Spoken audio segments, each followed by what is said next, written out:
You're listening to Historyman, the platform for historians, authors, and storytellers to reach the world, walk in the footsteps of heroes, and proclaim freedom reigns.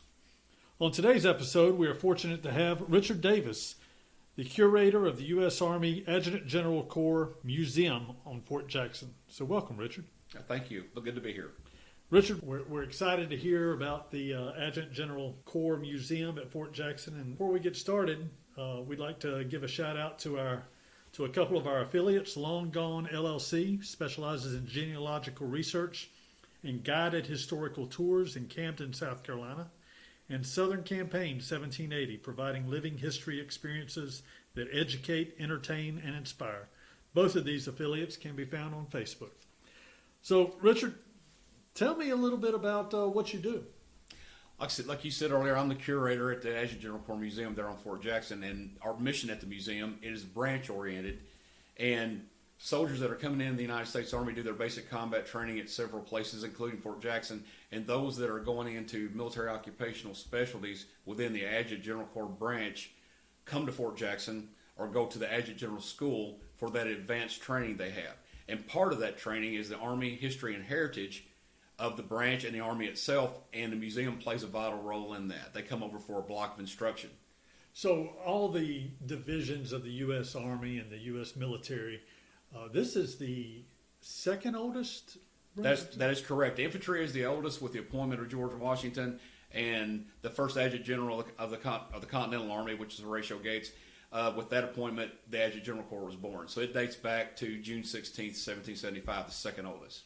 Wow. So Gates and Washington were kind of almost side by side in their responsibilities. Yes, that is correct. After Congress authorized the raising of the Army in June 14th, 1775, then they offered the appointment of Commander-in-Chief to Washington, which he accepted. And right after that, they offered the position of Adjutant General of the Continental Army to Horatio Gates.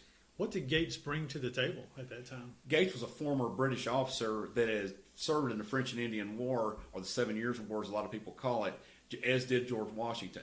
But he had experience in organizing and serving in that capacity within the British Army, and George Washington knew that, and so did members of the Congress. So he was like an obvious choice to come in and organize this new force that was going to be unprecedented in forming. Wow. Where does the Adjutant General Corps go from there? Well, of course, like I said, once again, it was by the time this had happened in 1775, Lexington, Concord, and Bunker Hill had already happened, and the British were hemmed in Boston. They were surrounded by the militia, which is the predecessor to today's Army National Guard, and they were surrounded, but they didn't know quite what to do next. So the Second Continental Congress met to authorize the creation of this army, and the forming of it. Once Washington accepted the appointment, and Horatio Gates did too, they wrote out to Cambridge to take charge of it. Washington needed to find warfighters, and to release him to do that, then General Gates took care of the organizing part of it. And that meant like we had to take this mob that was out there and try to make them in some kind of a fighting force. Where did he start? Well, they started with the first job.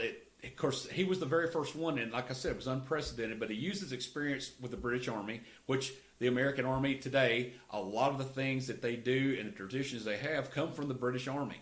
And some of the names. The title Adjutant General does not mean a rank. That means a position, and the British Army has that today. So they naturally accepted that, and that's when they said, we need somebody to be the Adjutant General. So they appointed him, and he brought that experience. Correspondence, orders, recruiting, things like that. And that's the four basic things. They wasn't responsible for pay. They wasn't responsible for feeding. He was responsible for the personnel actions. How do we organize? Where do we get the troops? Those kind of things.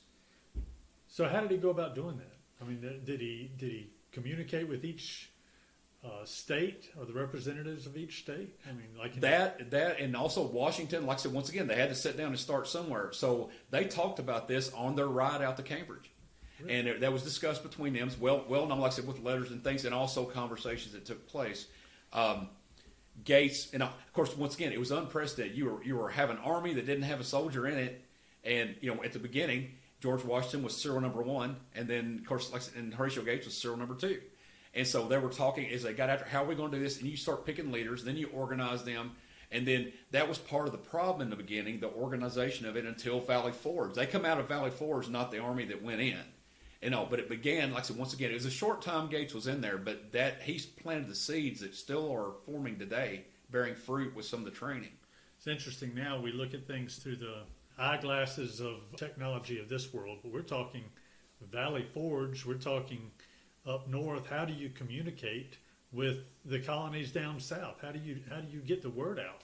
That's some of the things I tell the troops that come in when they train, is I tell them, like I said, if you're in Massachusetts or if you're in New York where a lot of the actions were, any of those northern colonies, but the people down in Georgia, how do they know what's going on up there? There's no internet, no telephone, no, maybe newspaper broadsides, some mail service, but that's it. Most of the time somebody's knocking on your door, it's going to take over your house, is how you know the enemy's in your land or in your house or anything else.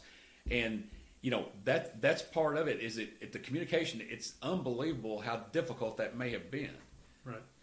And Gates didn't stay as the Adjutant General. In fact, there were several people that took his place, even through the American Revolution. He happened to be the first. He was in it for about 11 to 12 months, but as he went back out to line command, because he had obviously you wanted your veterans, regardless of any kind of reputation or anything else. They needed some people out in the field that kind of knew what they were doing, how to maneuver troops around, and so Washington put him back out in the field, and then someone got appointed in that position underneath it, because the Adjutant General at the time, if you want in modern terms, that is the Chief of Staff of the Army, not the chairman of it that General Milley is now. We're talking about the Chief of Staff for the United States Army. That position of Adjutant General kind of operated as an early version of that. Correspondence, making sure Washington's orders and things like that got out to the commanders. That's kind of what that position served. If you had promotions, if you had awards, you had all these things that the kids do now, and I say kids because they're a lot younger than I was when I joined in the Army today, but he made sure that those things got out to the field part, and the commanders had orders and things like that. It played a little bit different role today than the two-star general that's in the Pentagon today. That's the Adjutant General. I have a tendency to go down rabbit holes, Richard. So, okay. So if this is a rabbit hole we need to edit out, we'll just go ahead and do it. But, okay, shoot. So the militia system of that time, they would talk about every able-bodied man that was in a community would have to come out, muster out for militia duty. And right. They would have a range of age, 15 to 55 or something like that. I'm not quite sure what the actual range is. I'm not sure if it changed depending on what region of the country you were in or what community you were in. But let's just do a general 15 to 55. Let's just say that. Was there a range? Did the Adjutant General, as they were making up the Army, did they have a prescribed age range of people that could come into the Army at that time? In the beginning of it, like I said, the militia groups had those age requirements and things going all the way back to the very first one that was formed in Massachusetts Bay Colony in 1636 that was fighting the indigenous attacks that was going on at the time. They said, well, we've got to get some kind of military force here, and going all the way back to that. Well, they didn't have that many people down there. So really, I guess if you could pick up a weapon and defend whatever, I don't think age mattered a whole lot. But eventually it got to be where it was written into their different policies and all. This is the age range. And they vary between towns and townships and provinces and all these different things that these different states at the time, or the colonies, I should say, that they decided to be. Now, when the Army, the professional Army was authorized, like I said, after the birthday, or June 14th, 1775, it's the Army's birthday. Like I said, when they were formed, and that was going to be the professional Army, a lot of people talked about the militia running from the battles and all that kind of stuff, because of their makeup and everything. Now, sometimes that's not a valid, reason to say some of the things, because the nature of it's different. In the beginning, when the Army was formed, there were no professional soldiers that was in the Army. Even Washington himself was a reserve officer within the British when he was serving during the French and Indian War. So there was not a professional Army like the British. But back to what you're saying, the age range of it, I would dare say if you wanted to fight, they'd put you in there, because that's all they had to pick from. Later on in the war, when it became more standardized, I think that kind of went away with them, and they might have said, well, look, we're only going to take people between this age to this age.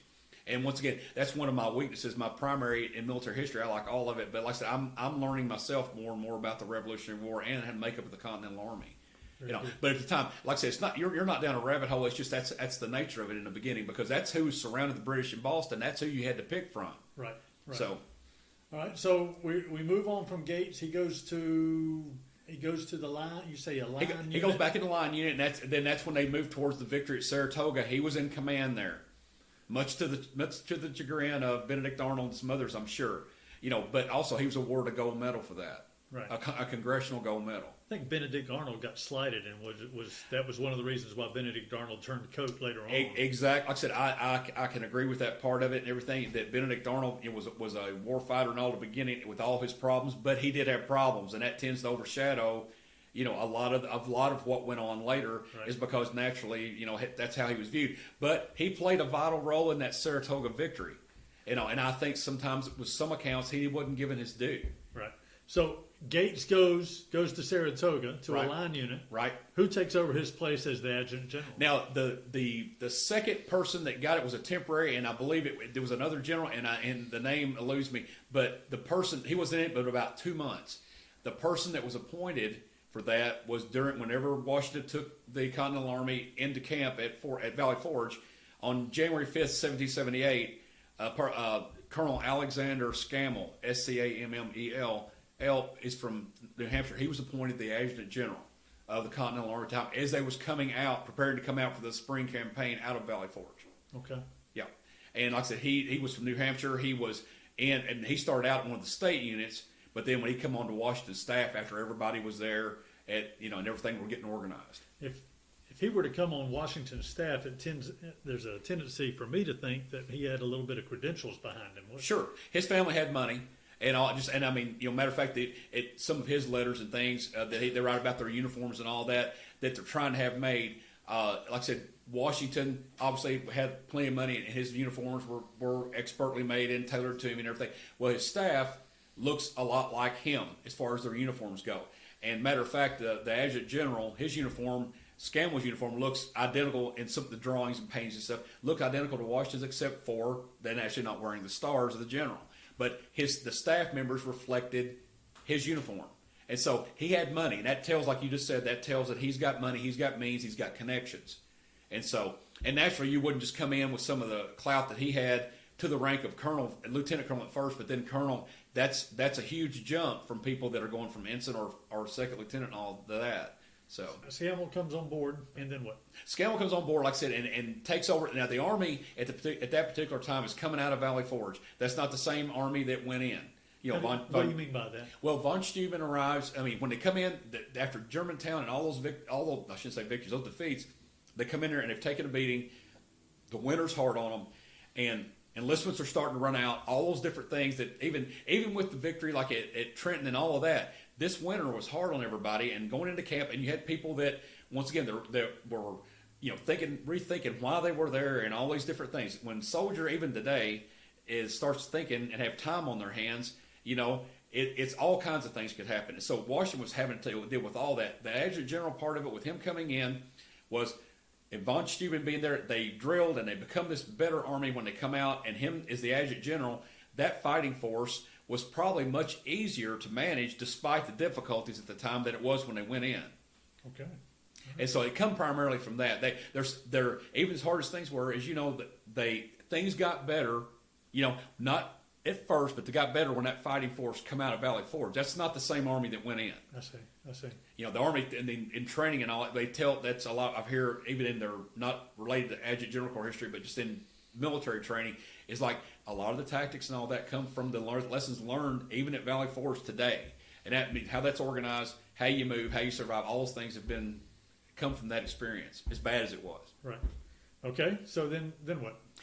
Scammell goes, like I said, he participates as the adjutant general through those different times, all the way through till the action shifts, even in the South.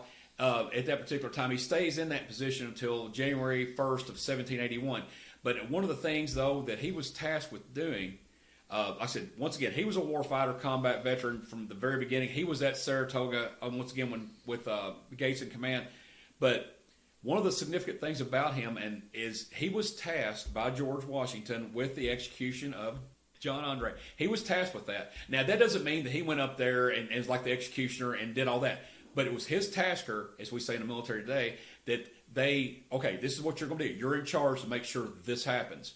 And he went and made sure that happened. John Andre was executed, but it bothered him so much.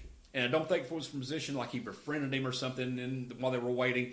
It was sometimes you are required to do as a soldier some things that you don't not happy with doing, and it can be downright dirty sometimes. But then again, it's your duty. And he did that. All right. But after it was over, he went to George Washington and requested transfer back into one of the line units as they were prepared to move back or prepared to move towards that final part in Virginia and all. He requested to go back to a line unit, and he did. He went back and then, of course, was there all the way through Yorktown. Okay. Did he get wounded? He did. He was wounded at Yorktown. Now there's some confusion with that. I'm still researching on this part, and there's accounts of it that some people say that Tarleton was the one that wounded him somewhere in the lead up to Yorktown, and he didn't. Like I said, he was severely wounded, and he died of those wounds. But a lot of the correspondence and a lot of what history has said between the people that were there and New Scammell personally, they felt that Alexander Hamilton's rise in prominence as a result of the Battle of Yorktown and later on, that it would have been Scammell had he not died, because that's what opened the door for his appointment to be into the combat part of it with Alexander Hamilton and become the right-hand person of George Washington, because he was an aide-de-camp during that time. Is what his role was all the way back to Trenton. But at the same time, they felt that it would have been Scammell, that he would have led, even on Redoubt 10, he would have led the attack on that if he wouldn't have been wounded. But he got wounded early, and then he died of those wounds later, unfortunately. It says a lot about his abilities to say that he would have been the Alexander Hamilton. Absolutely, right? Absolutely. And like I said, he had, like I said, if you read some more about him, he like a lot of people was, he had a love of his that was back up north, and he was trying to get her hand in marriage, and her father wasn't being too agreeable on it, and they're going back and forth. And he's in these letters he's writing to her, he's telling her about what's going on. And that's one of the letters leads to, he said, I had an unfortunate job or position or task today given by His Excellency, who everybody knows who they're talking about, and that was the John Andre execution. And he's telling her about it, but he was trying to win her affection, and he visits her, and I'm sure that, they were together a lot, but at the same time, they never married. And then by the end of the war, of course, he died, and then unfortunately, and they kind of went on. But he's one of the more significant, less well-known characters but soldiers during the war, and the significance they play, because you're not in the front leading the attack and all the things that happen, the untold stories all the way through these different wars, even the more modern ones, are finally coming out. So did you get it after doing the research on this, and you've actually lived your life doing research on this, right. kind of thing, through your curator job?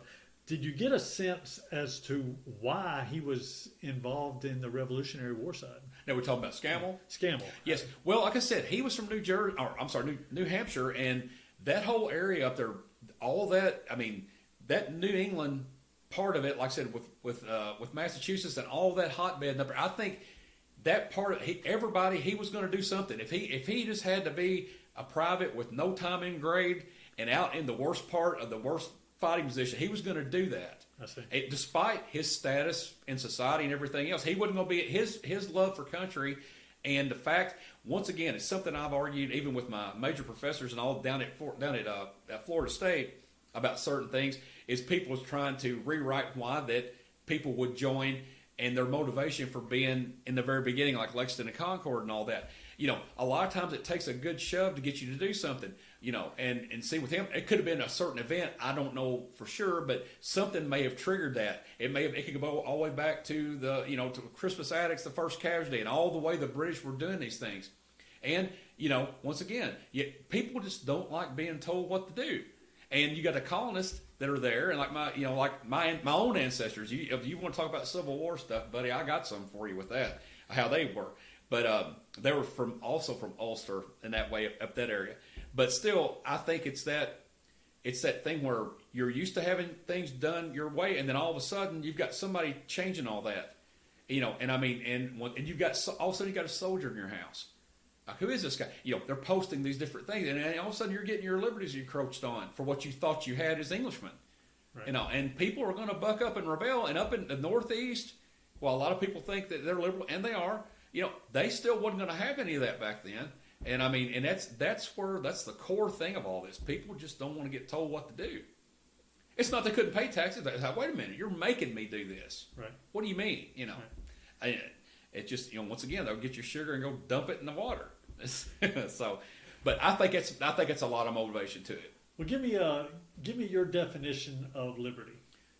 Oh gosh, my definition of liberty, I guess it goes back to really the liberty that we have and all, and it was from 17 all the way back to Yorktown, the victory and all that stuff, and that's very important and all.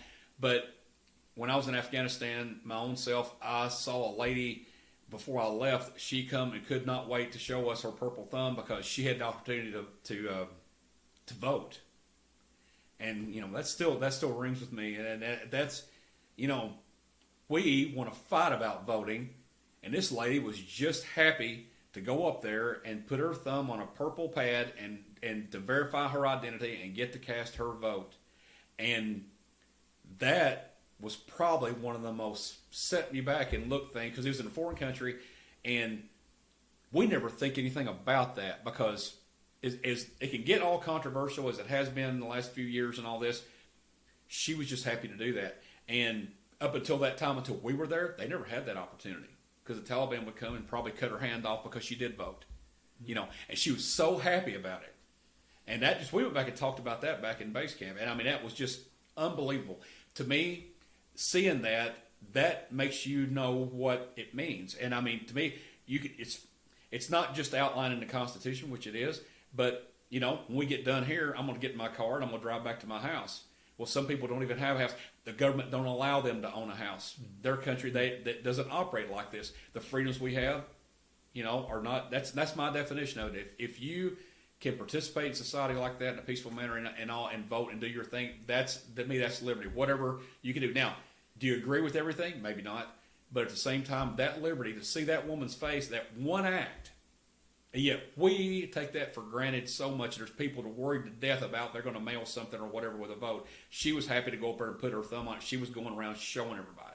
Wow. Wow. And I mean, it's still, they would never wash their hands. They would do whatever, and they would go for weeks like that with that honor just because they were allowed to do that. And they're raised in a society where you weren't allowed to do that, especially women. This was a female that didn't have hardly any rights in that country, and at the same time, but she could vote. Well, that resonates, doesn't it? Sure it does. And I mean, it affects me. And that's been back in 2003. That's one of the first things that I wrote Sherry about, or even my wife, and told her about on the phone. We get happy about a lot of things, but that being able to do that, being they have to give you little stickers now when you vote and stuff, and that makes you proud too. But at the same time, though, that was their first thing. And I thought, to me, if you could feel that way about everything you do in this country, it'd be what an awesome place to live. But unfortunately, a lot of things don't work like that because that's life. Right. But yeah, that resonates with me. What liberty is seeing her face that day. Well, let's plug your job one more time. Okay. Give us a little bit of rundown of what they'll see when they go out to Fort Jackson. Okay. Naturally, COVID has played havoc with visitation there on post. My museum that I have shares a building inside Gate 2. Is an old movie theater there on Fort Jackson. There's a lot of people here are familiar with. Finance Corps Museum is in there, and then Adjutant General Corps is on the other side. I train between 250 to 350 soldiers a month, and it's part of their history and heritage training. But the museum is also open to the public. If you can get on post, you can come to the museum. It's open every day. I'm usually there around 8 o'clock. We close about 4 o'clock, and not open on the weekends, but I can also do by appointment at the museum if they would like to. Now, the museum does span more than Revolutionary War history. Obviously, it goes back to the beginning all the way up through today, because that's the training that we do. But what they will see, they'll see exhibits with the Revolutionary War part all the way through Civil War, Women's Army Corps history during World War II, which is a rich history here with Shaw Air Base nearby, and also the former Columbia Army Air Base that was now the regional airport. We have artifacts from those soldiers that served there, including some females and all. We're trying to do a better job of telling women's history in the Army and things like that. We'll talk about 9/11. Because, like I said, the attack on the Pentagon hit right in where the Adjutant General Corps and the Finance Corps offices were located. They bore the brunt of the casualties at the Pentagon. Matter of fact, Tim Maude, who was Lieutenant General, was the Deputy Chief of Personnel. He was killed that day. And as a result of that attack, we got a lot of his stuff. Some sergeant majors and stuff that worked in the office with him, and they tell that story.